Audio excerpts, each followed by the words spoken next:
Hello viewers, welcome back to Fazil Khan tutorial. आज के इस वीडियो में देखेंगे अपन यूनिट 2 के most important questions, short answers questions. कि अब मैं जो है सो प्रीवियस वीडियो में ही बनाना चाह रहा था, उसमें पूरा एक ही में जो है सो शॉर्ट आंसर्स करूंगा सोचा, लेकिन क्या बोलते हैं ड्यू टू स्टोरेज इश्यूज में क्या हो गया, वो वीडियो जो है सो बीच में ही रुक गया। इसीलिए जो है सो वो वीडियो को मैं खारिज नहीं करते हुए नेक्स्ट वीडियो में जो है सो सेकंड यूनिट से जो है so most important short answers cover कर रहा हूँ। देखो ऑलरेडी अपना जॉइंट स्टॉक कंपनी हो गया, बल्कि मैं जो है सो स्टैट्यूटरी कंपनी के बारे में बता रहा हूँ आप लोगों को। स्टैट्यूटरी कंपनी किसको बोल रहे हैं? refers to a company incorporated and government through a special act passed by the state legislature or the parliament to perform public special public undertakings. Statutory company किसको बोल रहे हैं अपन? ये कंपनी जो है सो इनकॉर्पोरेट और गवर्नड होती किससे? एक स्पेशल एक्ट से। जो है सो कौन बनाते? स्टेट लेजिस्लेचर बनाते। लेजिस्लेचर कौन है? जो रूल्स लिखने वाले रहते ना, तो स्टेट के लेजिस्लेटर बनाते या तो जो है सो पार्लियामेंट वाले बनाते एक स्पेशल पब्लिक अंडरटेकिंग्स लेके। It does not require articles of association और मेमोरेंडम ऑफ एसोसिएशन। इसके लिए जो सो आर्टिकल ऑफ एसोसिएशन भी नहीं होने की ज़रूरत है अपने को, मेमोरेंडम ऑफ एसोसिएशन भी होने की ज़रूरत नहीं है। Its annual report is needed to be present to the state legislature और द पार्लियामेंट ईच ईयर। इसका जो भी एनुअल रिपोर्ट बन रहा है, कुछ भी पैसे प्रॉफिट हो रहा है या लॉस हो रहा, वो किस चीज़ को किसको बताना अपन? स्टेट लेजिस्लेचर को या तो पार्लियामेंट में जो है ईच ईयर बताना बोल के बोल रहे हैं। Some of the important statutory companies are the Reserve Bank of India, अपना एक स्टैट्यूटरी कंपनी होता। नेक्स्ट क्या है? फूड कॉर्पोरेशन ऑफ इंडिया एक होता। Life insurance corporation of India, ये जो है अपने स्टैट्यूटरी कंपनीज होते हैं। नेक्स्ट क्या है अपने को? Some of the important features क्या रहते हैं बोले तो देखो इसमें, statutory companies are established or form by special statute under which the objectives, powers and functions of this companies are being defined and stated बोल रहे अपन। इसका जो है एक सेपरेट लीगल एंटिटी रहता। यहाँ पे जो है एम्प्लॉयर्स जो है अपॉइंट करते कंपनी के through. It has a main objective to serve better to the public. इसका मेन ऑब्जेक्टिव क्या है? अच्छे से पब्लिक को सर्व करना बोल के। The company is controlled and guided by the government. Company जो है गाइड और कंट्रोल कौन करते हैं? गवर्नमेंट करते हैं बोल के बोल रहे अपन। नेक्स्ट क्या है अपने को? Public limited company. Public limited company बोले तो किसको बोल रहे हैं अपन? गवर्नमेंट की कंपनी को बोल रहे हैं। A public company is clothed with the powers of the government but possess of the flexibility and initiative of a private enterprises। एक क्या बोलते हैं? पब्लिक कंपनी क्या है? पावर्स किसके रहते हैं? गवर्नमेंट के रहते हैं, लेकिन उसको प्रोसेस कौन करते? क्या बोलते हैं? वो प्राइवेट एंटरप्राइजेस वाले करते। Public limited companies are created by special statute of a state और central government. Public limited company भी जो है सो किससे के बनाते हैं अपन? एक स्पेशल एक्ट के थ्रू चलते, और जो है सो ये किसके किधर से आते? वो एक्ट्स स्टेट और सेंट्रल गवर्नमेंट से आते। A legislative act is passed by defining the design of work and mode of management of the public company। एक legislative act पास कराते ये कंपनी का जो है सो कैसा वर्क करना और मैनेजमेंट कैसा रहना बोल के। ये भी जो है एक सेपरेट लीगल एंटिटी है, created for a specific purpose by the government. ये किस लिए क्रिएट करे? एक स्पेसिफिक पर्पस के लिए क्रिएट करे। जैसे कि ये भी जो है एक सेपरेट लीगल एंटिटी है। इसके क्या बोलते हैं? It does not restrict transfer of shares, और क्या है? It does not prohibit raising of funds from the general public. ये जो है सो किसी भी चीज़ को नहीं रोकती जिससे जो है सो जनरल पब्लिक से जो है सो फंड्स को रेज करने में। नेक्स्ट क्या है? There is no maximum limit to the number of members. इसमें जो है सो मैक्सिमम लिमिट नहीं रहती नंबर ऑफ मेंबर्स की। It has corporate social responsibility. इसकी जो है सो क्या रहती है? एक सोशल रिस्पॉन्सिबिलिटी रहती है। इसका ही ऑपोजिट क्या है? अपन प्राइवेट कंपनी में लिख ले सकते हैं। प्राइवेट कंपनी क्या है? Private company is a company having at least 1 lakh of paid up capital और मोर। एक कैपिटल कंपनी में क्या रहता? 1 लाख के ऊपर जो है सो कैपिटल रहता, या तो उससे ज़्यादा भी रह सकता बोल के बोल रहे अपन। It does not grant the right to transfer shares और इनवाइट सब्सक्रिप्शन टू शेयर्स और डिबेंचर्स फ्रॉम पब्लिक। ये कंपनी में जो है सो ट्रांसफर शेयर्स को ट्रांसफर नहीं कर सकते, और जो है सो सब्सक्रिप्शन लोगों से जो है सो शेयर्स या डिबेंचर्स के लिए लोगों से जो है सो मांग नहीं करते बोल के बोल रहे। It does not accept or invite deposit from public people other than its directors, members and their relatives. इन्हें जो है सो कोई भी डिपॉजिट्स को एक्सेप्ट नहीं करते बाहर के लोगों से, लेकिन किससे एक्सेप्ट करते? डायरेक्टर्स या मेंबर्स या तो रिलेटिव से। Moreover its membership is restricted to 200 members only. इसकी क्या बोलते हैं? मेंबरशिप कितने लोगों तक रह सकती है? 200 मेंबर्स तक ही रह सकती। देखो it limits the right to transfer shares, इसके ऑपोजिट ही है इसमें। It restricts its to 200 members. It forbids any invitation of the public. क्या बोलते हैं? ये जो है सो पब्लिक कहने से कोई भी शेयर्स नहीं लेते बोल के बोल रहे हैं, और कोई भी एक्सेप्टेंस या डिपॉजिट, यहाँ पे जो लिखे अपन वही पलटा के यहाँ लिख रहे हैं। देखो फीचर्स में वही चीज़ जो है सो अपने को डबल टाइम लिखने का। नेक्स्ट क्या है अपने को? इसमें से आने वाला क्वेश्चन आप लोगों को और भी इंपॉर्टेंट प्रमोटर के बारे में आता, बार बार पूछने वाला क्वेश्चन है, प्रमोटर कौन है बोल के। A promoter is a person who initiates an idea about the formation of the company, launches the company, makes an intro into all the preliminary agreements, buys the property on his own name and give it to the company during its incorporation. Promoter कौन है? एक इंसान जो initiate कर रहा है idea को, जो फॉर्मेशन ऑफ द कंपनी हो रहा और जो है उससे ही लॉन्च कर रहे हैं अपन कंपनी को, और उन्हें ही क्या करता बोले तो पूरे प्रिलिमिनरी बोले तो स्टार्टिंग स्टेज के अग्रीमेंट्स को साइन करता, और जो है सो इन्हें ही प्रॉपर्टी अपने नाम पे क्या बोलते हैं ओन करता, और जो है सो ये किसको देता उन्हें? कंपनी जब इनकॉर्पोरेशन में गवर्नमेंट से रजिस्टर होती उस टाइम पे देता बोल के बोल रहे। Following are the duties and liabilities of a promoter. A promoter is place in financial person position towards the company. Promoter किससे प्लेस कर रहे हैं अपन? फाइनेंशियल पर्सन जैसा ट्रीट कर रहे हैं उसको, क्या बोलते हैं कंपनी के अंदर बोल के बोल रहे। A promoter without the approval of a company is not liable to make any profit and is pressurise to hand over the profit. एक प्रमोटर जो है सो कंपनी के अप्रूवल के बिना जो है सो कोई भी प्रॉफिट को अपने हाथ में रख सकता है, और हर प्रॉफिट जो है उन्हें किसको हैंड ओवर करना? कंपनी को हैंड ओवर करना। A promoter should disclose all the crucial facts associated with the property and contracts, his interest and profit to an independent and competent board of directors और the shareholders of the company. Promoter जो है सो हर चीज़ किसको disclose करता? अपने facts के बारे में, company के फैक्ट्स के बारे में, लाइक प्रॉपर्टी के बारे में, कॉन्ट्रैक्ट्स के बारे में, इंटरेस्ट के बारे में या प्रॉफिट के बारे में कंपनी के जो है सो बोर्ड ऑफ डायरेक्टर्स को या share holders of the company को करता। एक promoter is criminally liable for the breach of trust and false statement represented in the prospectus as per the company act। promoter जो है सो criminally जो है सो liable रहता अगर कोई भी जो है सो ट्रस्ट को ब्रीच कर रहा, समझ जाओ बोलते तो धोखेबाजी कर रहा या कोई फॉल्स गलत स्टेटमेंट दे रहा, समझ जाओ उस टाइम पे। promoter is responsible for his activities relating to the formation of the company and also the third parties for the contracts entered on behalf of the company before its incorporation। promoter किसके लिए responsible है? कोई भी activities हो रही जिसमें formation of the company हुआ और कोई भी थर्ड पार्टी इंटर हुआ बिफोर जो है इनकॉर्पोरेशन हो, गवर्नमेंट से रजिस्टर होने से पहले कोई भी थर्ड पार्टी वाले भी इंटर हुए, समझ जाओ कॉन्ट्रैक्ट के अंदर, वो सब की जिम्मेदारी किसके ऊपर रहती? प्रमोटर पे रहती। प्रमोटर एक ऐसा पर्सन है जो है सो क्या बोलते हैं अपनी कंपनी को पहले उन्हें इनिशिएट कर रहा, क्या बोलते हैं एक आइडिया ला रहा है कंपनी को बनाने का, उसके बाद उसकी कंपनी को लॉन्च करता उन्हें, उसके बाद जो है सो हर अग्रीमेंट को साइन करा के वो प्रॉपर्टी अपने नाम ले लेके क्या करता है वो किसको दे देता उन्हें? क्या बोलते हैं कंपनी को दे देता पूरे चीज़ रजिस्टर होने से पहले। तो इसको ही अपन क्या बोल रहे हैं? प्रमोटर्स बोल रहे हैं। देखो टाइप्स ऑफ प्रमोटर अपने पास, देखो इसके आंसर में आप बढ़ा ले सकते हैं। प्रोफेशनल प्रमोटर्स रहते हैं, ओकेशनल प्रमोटर्स रहते हैं, फाइनेंशियल प्रमोटर्स रहते हैं, मैनेजिंग एजेंसी प्रमोटर्स रहते हैं अपने।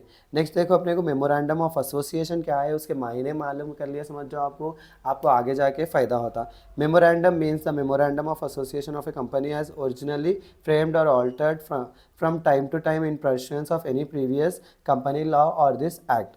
मेमोरेंडम ऑफ एसोसिएशन क्या है? एक डॉक्यूमेंट रहता है उसके अंदर, सेम जैसे क्या बोलते हैं अपन किसको बोल रहे हैं पार्टनरशिप डीड कैसा रहता है वैसे जो है मेमोरेंडम ऑफ एसोसिएशन रहता।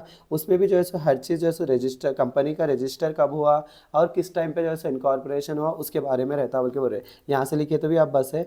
Memorandum of association is one of the document which has to be filed with the register of companies at the time of incorporation of the company. The memorandum is an extremely important document in relation to the affairs of the company.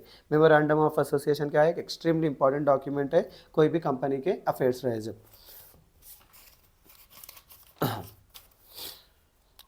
देखो prospectus, prospectus किसको बोलते हैं उसके बारे में पढ़ेंगे अपन।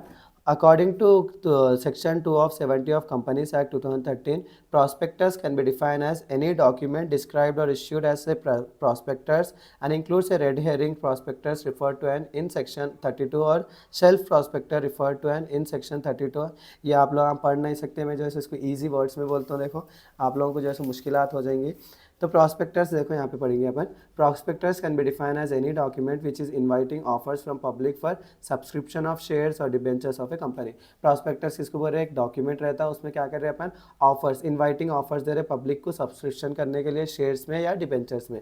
It is simple invitation issued to the public for depositing money with the company or to take shares और debentures of the company. ये एक सिंपल इन्विटेशन रहता है पब्लिक के लिए जिससे जो है सो वो लोग पब्लिक जो है सो मनी को डिपॉजिट कर सकते हैं कंपनी के अंदर, या तो शेयर्स ले सकते हैं या तो तो डिबेंचर्स ले सकते हैं। नेक्स्ट क्या है, prospectus can be in the form of a document, notice, circular, advertisement और any other thing in writing. Prospectus जैसे एक फॉर्म रहता है डॉक्यूमेंट की तरह, या तो नोटिस की तरह, या तो एक सर्कुलर की तरह, या तो एक एडवर्टाइजमेंट की तरह। प्रॉस्पेक्टस के अंदर क्या क्या चीज़ें रहती है देखो, it must be an invitation offering to the public, it must be issued behalf of the company, it must involve a invitation to subscribe or purchase, it must involve a invitation of shares और debentures।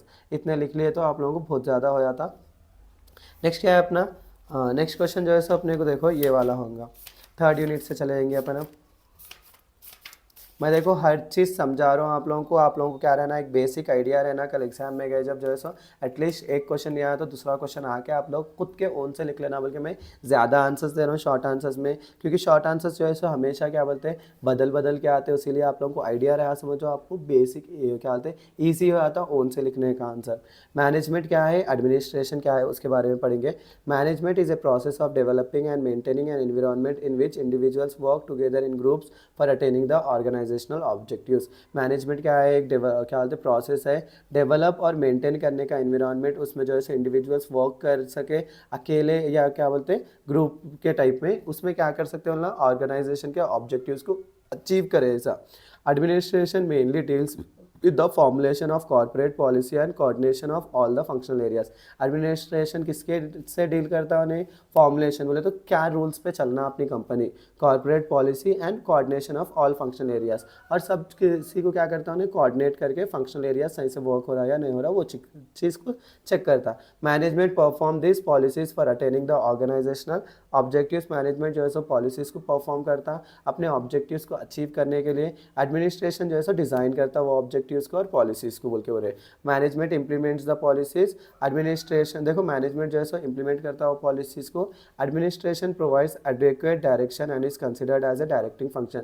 मैं administration क्या करता एक direction देता कि क्या बोलते कैसा जो है सो वो वर्क होना बोल के।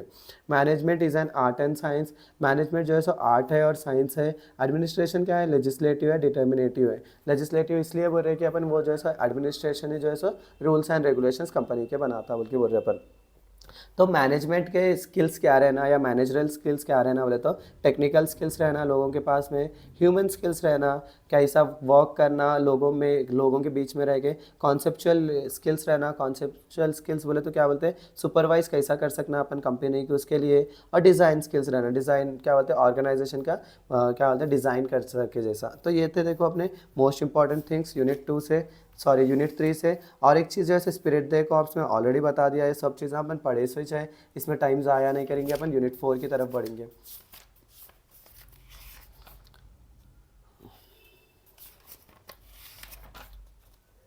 देखो प्लानिंग पढ़े अपन, प्रिंसिपल ऑफ प्लानिंग पढ़े, मैनेजमेंट बाय ऑब्जेक्टिव्स लॉन्ग में पढ़ लिया अपन। इनफॉर्मल ग्रुप तो उतना ज़्यादा इंपॉर्टेंट नहीं है अपने को इसमें से। अपने को देखो ये सब चीज़ें अपन क्या बोलते हैं लॉन्ग में पढ़ लिए, अपने को जो है सो शॉर्ट में पढ़ने की ज़रूरत नहीं है। फिर भी ये इनफॉर्मल और फॉर्मल के बारे में मैं थोड़ा बता देता हूँ। Informal group is also called as informal organization बोल रहे हैं। It refers to people in group or association at work, but these associations are not specified in the blueprint of the formal organization। Informal organization किसको बोल रहे हैं अपन, ये एक group होता है या तो पीपल होता है या तो एसोसिएशन होता वर्क के टाइम पे, और ये एसोसिएशन जो है सो ब्लूप्रिंट बोले तो कंपनी के रूल्स एंड रेगुलेशंस में नहीं रहता बोल के बोल रहे हैं अपन। It refers to natural grouping of people on the basis of some similarity in an organisation. ये किस में बना रहे हैं अपन, सिमिलर लोग हैं समझो उन लोगों को एक ग्रुप में कर रहे हैं, ग्रुप में करके वो लोग अच्छे से वर्क कर रहे हैं ऐसा देख ले रहे। It is a natural outcome at the work place which is not design and plan. ये एक जैसा नेचुरल आउटकम रहता है, जैसे कि अपन वर्क प्लेस कर रहे हैं या तो कॉलेज में रहे समझ जाओ। इनफॉर्मल ग्रुप किसको बोल रहे हैं अपन, जो है सो अपन खुद से बना ले रहे अपने दोस्तों जो है सो एक ग्रुप में बैठ के अपन खाना खा रहे, लंच कर रहे, या अपन जो है सो कहीं मूवीज़ को जा रहे, या क्या बोलते हैं अपन जो पढ़ लिए वो शेयर कर ले रहे समझ जाओ। वो क्या है एक इनफॉर्मल ग्रुप बोलते हैं अपन। इसको जो है सो क्रिएट नहीं करते बोल रहे हैं। It is created on the basis of some similarity among its members. क्या बोलते हैं ये क्रिएट कौन कर लेते हैं, जो लोग रहते हैं इनफॉर्मल ग्रुप के, जैसे कि एक फ्रेंडशिप का ग्रुप है समझ जाओ, वो फ्रेंड्स ही जो है सो डिसाइड कर लेते हैं अपने साथ कौन कौन रहना बोल के। जैसे कि एज के ऊपर है, जेंडर के ऊपर है, प्लेस के ऊपर है, कास्ट के ऊपर है, रिलीजियन के ऊपर है, पर्सनैलिटी के ऊपर है, कैरेक्टरिस्टिक्स के ऊपर है, लाइकिंग या डिसलाइकिंग एक्सेट्रा के ऊपर है। और देखो नॉर्मल, देखो इनफॉर्मल मैं बोल रहा हूँ, इनफॉर्मल ग्रुप जो है सो अपन खुद से बनाते सो ग्रुप है। कोई भी कंपनी में काम कर रहे हैं या जो है सो कोई कॉलेज में अपन पढ़ रहे, समझ जाओ अपने को जो लोग समझ में आए, अपन उन लोगों के साथ रह रहे फिर रहे और उन लोगों के साथ मदद ले रहे कोई काम में या कोई पढ़ने में, समझ जाओ उसको अपन क्या बोल रहे हैं, इनफॉर्मल ग्रुप बोल रहे हैं। फॉर्मल ग्रुप किसको बोल रहे हैं, जो कंपनी या तो कॉलेज बना रहा है एक जो है सो कोई भी टास्क कंप्लीट करने के लिए, समझ जाओ उसको अपन क्या बोल रहे हैं, फॉर्मल ग्रुप बोल रहे हैं। जैसे कि अपना कोई भी लैब है, समझ जाओ लैब में क्या करते हैं कॉलेज वाले जो है सो 3-3 लोगों को या 4-4 लोगों को क्या करते हैं, ग्रुप बनाते, ग्रुप बना के जो है सो वो टास्क देते हैं, वो कंप्लीट करो बोल रहे। सो ये क्या है, कॉलेज की तरफ से आ रहा, समझ जाओ उसको क्या बोल रहे हैं अपन, फॉर्मल ग्रुप बोल रहे हैं। जैसे कि उसके रूल्स एंड रेगुलेशंस भी कॉलेज वाले ही डिसाइड करते हैं, लेकिन इनफॉर्मल ग्रुप के रूल्स एंड रेगुलेशंस कौन डिसाइड करते हैं, दो क्या बोलते हैं उसके मेंबर्स ही डिजाइन करते हैं, वो लोग कैसा रहना बोल के। सो फॉर्मल और इनफॉर्मल ग्रुप इतना ही रहता, आप खुद के ओन वर्ड से लिख लो, हो जाता आप लोगों को, क्योंकि इसमें भी पढ़ना बोले तो आप लोगों को ज़्यादा मुश्किलात हो जाएंगे। नेक्स्ट क्या है अपने को, यूनिट 5 देखो। यूनिट 4 में 90% में सब चीज़ शेयर कर दिया आप लोगों को, तो आप लोगों को जो है ज़्यादा मुश्किलात नहीं होंगी, लॉन्ग आंसर्स आए शॉर्ट आंसर्स आए तो। और आप लोग जो है सो 1 2 3 यूनिट से भी परफेक्ट कर लिए, समझ जाओ आप लोगों को वहाँ से भी आप लोग कवर कर ले सकते हैं आंसर्स को। नेक्स्ट देखो, इसमें भी देखो अपन ऑलरेडी करे सो चीज़ें से अथॉरिटी पढ़े अपन, डेलीगेशन ऑफ अथॉरिटी पढ़े, steps in delegation of authority भी पढ़े अपन। देखो इसमें भी देखो मेरे को उतना ज़्यादा इंपॉर्टेंट नहीं दिख रहे शॉर्ट आंसर्स में, क्योंकि लॉन्ग आंसर्स में वो कवर हो जाते हैं। अथॉरिटी के क्या राइट्स है, देखो लीगल राइट रहता है, राइट टू डिसाइड है, राइट टू इश्यू ऑर्डर्स है, राइट टू पोजिशनल है।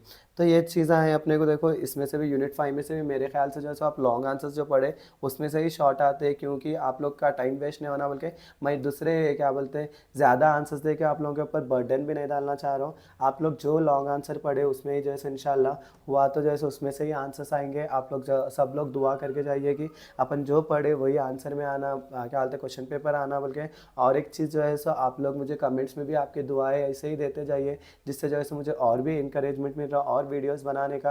क्योंकि मेरी तबीयत भी अच्छी नहीं रहते हुए भी जो है सो मैं क्या कर रहा हूँ, अपने बच्चों को अपने स्टूडेंट्स को जो है सो मुश्किलात नहीं होना एग्ज़ाम में, एटलीस्ट मेरी मदद से जो है सो बच्चे जो बच्चों के पास मटेरियल नहीं है, जो बच्चे जो है सो कॉलेज को नहीं जा सकते, वो लोग के हेल्प होना बोल के मैं कोशिश कर रहा हूँ। प्लीज़ मेरी कोशिश को आप लोग ऐसे ही आगे बढ़ाइए और ऐसे ही मेरे चैनल को सब्सक्राइब करते रहिए और दोस्तों में शेयर करिए।